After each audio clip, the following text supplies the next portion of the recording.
Dana, I have a feeling when this journey is all said and done for you, in many, many years, you'll look back on this night as one of the greatest of your career. Is that accurate? No doubt about it.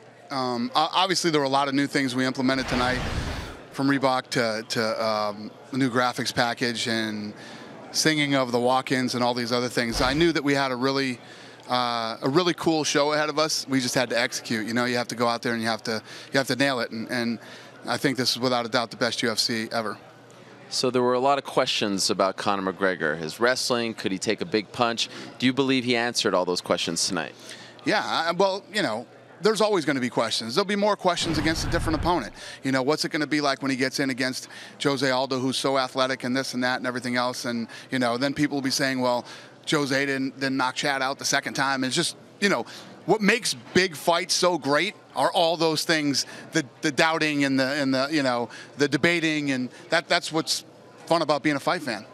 How happy are you that you did not take that bet from him? You would have lost. And that's the other thing that's amazing about Conor McGregor. He calls stuff. He literally told Lorenzo and I want to make a bet with you, and I was wrong. It wasn't $3 million. It was, for some reason, it was $3.2 million is what he wanted to make the bet for. So did you have Chad winning the first and second round, though? Because it seemed at least the first, and maybe Conor was on the way of stealing it, but he definitely looked good early on. Yeah, you know, he took him down, he got him on his back and was dropping big punches, and Conor said, you know, I will hit you from the bottom too, and he did, and, you know, it was a good fight. Is it possible that the fight is different, in your opinion, if Chad has a full camp? Do you think that changes things? Yeah, absolutely. There's two different ways to look at it. He has a full camp, and Conor is getting ready to fight a wrestler. I mean, again, we can debate those things all day long, but Conor stepped up and took the fight, and Chad Mendes stepped up and took the fight, and, you know, this is what happened. So you told me last week that when you found out that Aldo was out, you had to take a knee. But now, all of a sudden, that fight is 1,000 times bigger, right? It can't be in a small arena like this. Are we talking stadiums here? I don't know. We have so much to think about now and so many things to work on. Yeah, that fight is massive. And, you know, I would do it. We're talking about building an outdoor arena here to do the fight, but it just, the time of year doesn't work. When do you think Aldo will be ready to return? Have you talked to him? Has he hit you up tonight? Do you have any kind of idea? No, and I'm not talking about Aldo anymore. The morons that are involved in this business, it's ridiculous. Every time I say something, it gets twisted and distorted by the time it gets down to Brazil. So I'm just not going to talk about Aldo. You're just going to give him time?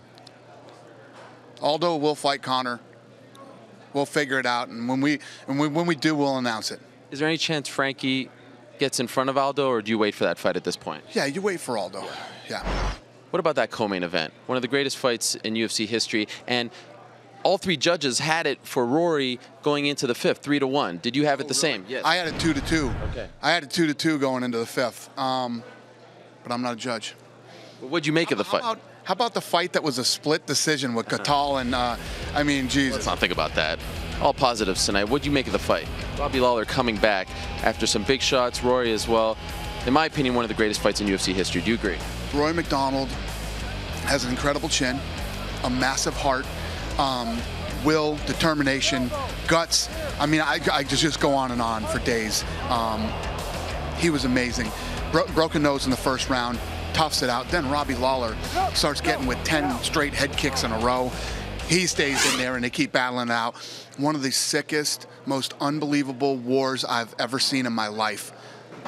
One of the greatest cards of all time, certainly the main card. We could talk about it for an hour. We don't have that much time, but do you believe it will break the pay-per-view record of UFC 100? That's what Conor said. We could talk about the prelims for about 4 seconds, right. But the main card, we could go on for days. It was unbelievable, and yes, this thing is trending very nicely.